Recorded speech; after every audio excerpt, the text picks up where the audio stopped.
खींचना।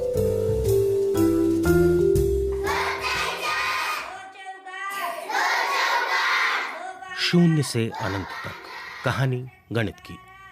मानवता और गणित दोनों का विकास बिल्कुल साथ साथ हुआ और दोनों एक दूसरे में ऐसे गुथ गए हैं कि आप उन्हें अलग नहीं कर सकते। लेकिन जब भी मानव के विकास की कहानी सुनाई जाती है, गणित की कहानी छूट जाती है। आज उसी गणित की कहानी जिसकी पीठ पर दुनिया का सारा विज्ञान टिका है। विज्ञान ही नहीं, कलाएं भी इसी गणित पर टिकी हैं। ये जो आप सुन रहे हैं, ये है 16 बीट्स यानी मात्राओं वाला 3 ताल। एक ज्यादा या एक कम, ये संगीत से शोर में बदल जाएगा। महान यूनानी गणितज्ञ पाइथागोरस ने संगीत और गणित का रिश्ता ईसा मसीह की पैदाइश से कई सौ साल पहले खोज लिया था। स्थापत्य कला, चित्रकला, मूर्तिकला सब गणित के नियमों से चलते हैं। आकार और अनुपात को समझे बिना किसी तरह की कोई रचना संभव ही नहीं। वैज्ञानिक बताते हैं कि कौवे से लेकर चिंपांजी तक कई जीव जंतु 5 से 7 तक गिन सकते हैं। इंसान ने पहले कहाँ और कब गिनना शुरू किया, ये कोई नहीं जानता। लेकिन सबसे पहले लिखने और अंकों को अंकित करने के प्रमाण आज के इराक, जिसे तब बेबीलोनिया कहा जाता था, वहाँ और मिस्र में मिलते हैं, जहाँ लोग अंकों को मिट्टी की पट्टी या भोजपत्र जैसे पत्तों पर लिखते थे।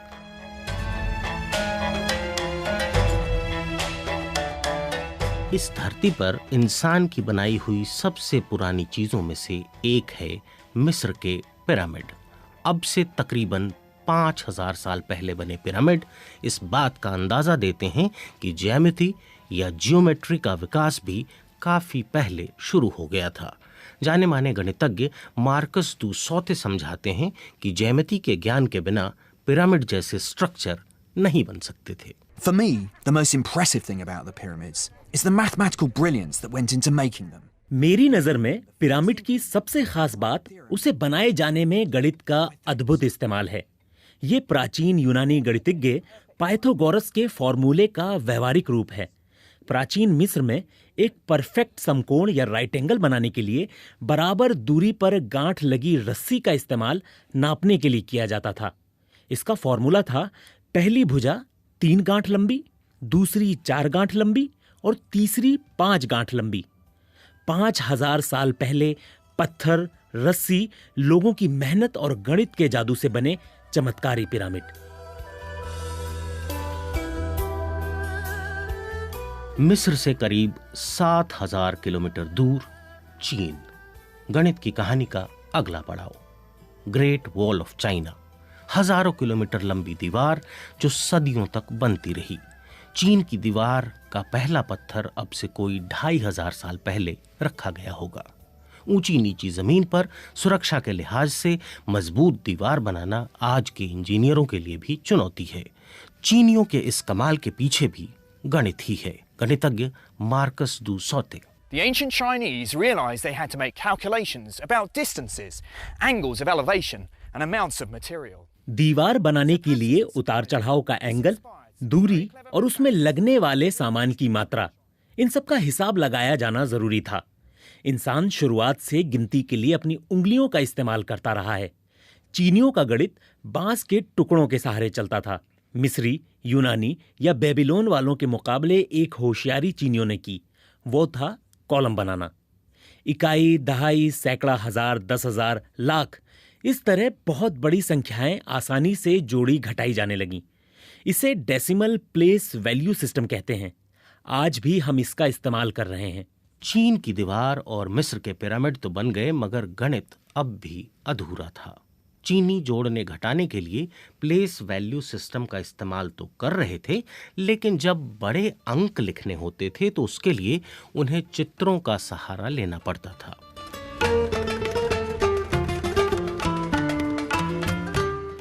मिस्र, मेसोपोटामिया, बेबीलोन, यूनान, चीन, हर जगह लोग अपने कदमों, हाथों की लंबाई या बित्ते से नाप तोल कर रहे थे। कई पत्थर, कहीं बांस, कहीं मिट्टी की गीली पट्टी या रेत पर हिसाब लगाने की कोशिश हो रही थी। लेकिन गणित की कहानी में सबसे दिलचस्प मोड़ आया भारत में, जिसने गणित की दुनिया और दुनिया के गणित को हमेशा के लिए बदल कर रख दिया। 1 से 9 तक के अंकों का इस्तेमाल चीनी बेबीलोन वाले भी करते थे, लेकिन भारत के लोगों ने इन नंबरों को लिखना आसान बनाया। मगर कहानी का ट्विस्ट ये नहीं था। इंसान के हाथों में 10 उंगलियां थी। वह 10 और दहाई को भी समझता था, सैकड़े को भी, लेकिन उसे लिखा पहली बार भारत ने, उसे एक अंक के तौर पर भारत ने देखा। मार्कस दुसौते बताते हैं, The Indians transformed zero from a mere placeholder. Bharat ने शून्य को पूरा नया रूप दे दिया। ये पहले सिर्फ प्लेस होल्डर के तौर पर था। मिस्र और बेबीलोन वाले शून्य की जगह खाली छोड़ देते थे, लेकिन भारत ने उसे 10वें अंक का दर्जा दिया, 0 से लेकर 9 तक, यानी 10 अंक। इसके बाद तो दुनिया ही बदल गई। बड़े से बड़े अंक को लिखना, उन्हें जोड़ना घटाना अचानक बहुत आसान हो गया और गणित के पहिए को मानो इंजन मिल गया।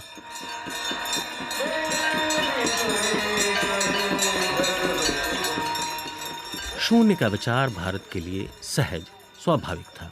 उसकी जड़ें हिंदू दर्शन में पहले से मौजूद थीं। मार्कस कहते हैं, In the religions of India, the universe was born out of nothingness, and nothingness is the ultimate Bharat goal. में धार्मिक मान्यता रही है कि सृष्टि की उत्पत्ति शून्य से हुई है और अंत में सब कुछ शून्य में ही विलीन हो जाता है। जब जीरो को एक संख्या के तौर पर स्वीकार किया गया तो उसके लिए नाम पहले से हिंदू दर्शन में मौजूद था, शून्य, यानी कुछ भी नहीं। 7वीं सदी के मशहूर दार्शनिक गणितज्ञ ब्रह्मगुप्त ने शून्य के साथ गणना करने का जो तरीका दिया, वो आज भी चलन में है और पूरी दुनिया में स्कूलों में पढ़ाया जाता है। वो ये कि 1 में शून्य जोड़ने पर 1 ही रहेगा, 1 में से शून्य घटाने पर भी 1 ही रहेगा, शून्य से गुना करने पर 0 ही रहेगा।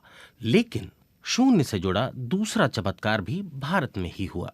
ब्रह्मगुप्त के लगभग 500 साल बाद ब्रह्मगुप्त सब कुछ बता गए थे, मगर एक बात रह गई थी, शून्य से किसी संख्या को विभाजित करने पर क्या होगा।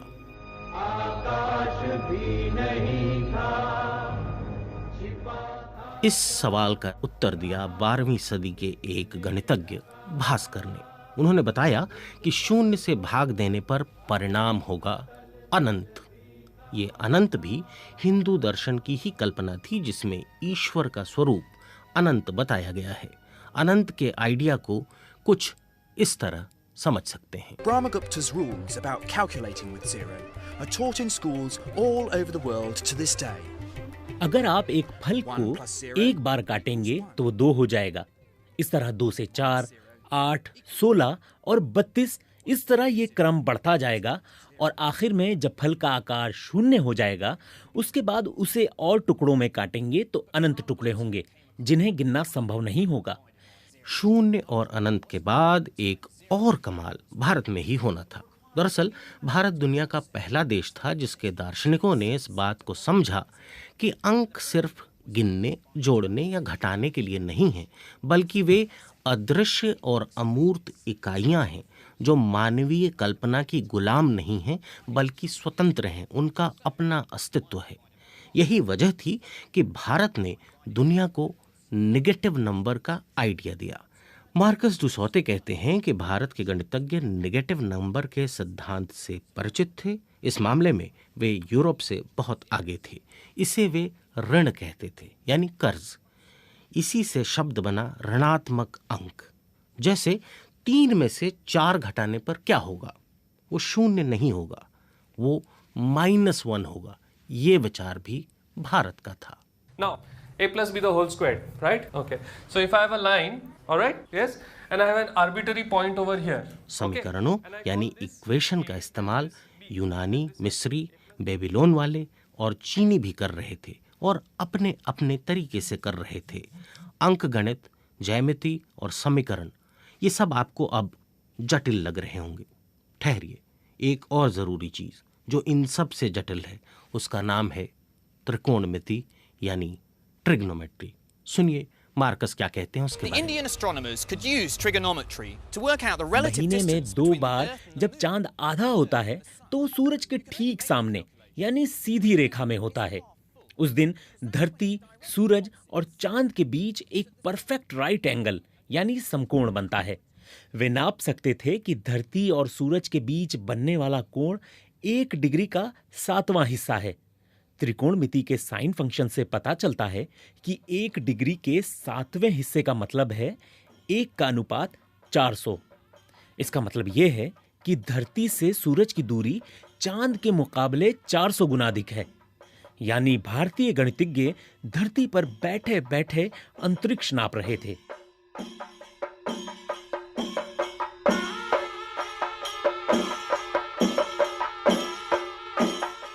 एक भारतीय गणितज्ञ ऐसा है जिसका जिक्र किए बिना ये कहानी पूरी नहीं हो सकती।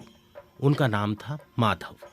माधव ने यह साबित किया कि किसी भी संख्या को अनंत टुकड़ों में तोड़ा जा सकता है या किसी संख्या में अनंत टुकड़े जोड़े जा सकते हैं। यानी गौर से सुनिए, 0 और 1 के बीच भी एक अनंत छिपा है, ये बताया माधव ने। गणित जिनका विषय नहीं है और इन जटिल विचारों से ऊब रहे हैं, उनके लिए एक जरूरी जानकारी। गणित के सबसे जटिल सवाल पाई का मान क्या है, इसका भी जवाब दिया भारत ने। Marcus. The mathematician Aryabhata gave a very accurate approximation. 6ठी सदी के भारतीय वैज्ञानिक आर्यभट्ट ने बताया कि पाई का मान 3.1416 है। इसके आधार पर उन्होंने धरती की परिधि को नाप दिया। उन्होंने बताया कि धरती का घेरा 24,835 मील है, जो लगभग सही है, लेकिन पूरी तरह सही नहीं है।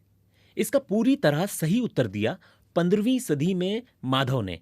माधव ने इसके लिए अनंत का सहारा लिया। पाई के बिना इंजीनियरों का काम नहीं चल सकता। पाई दरअसल किसी भी वृत्त के व्यास और परिधि का अनुपात है। जहां कहीं मोड़ या घुमाव आता है, उसे समझने के लिए पाई की जरूरत पड़ती है। अब देखिए, बीज गणित की तो बात ही नहीं हुई इतनी देर में, जो अरबों की देन है, अल जबरा। क्या करें, समय ही नहीं मिला। समय भी गणित है।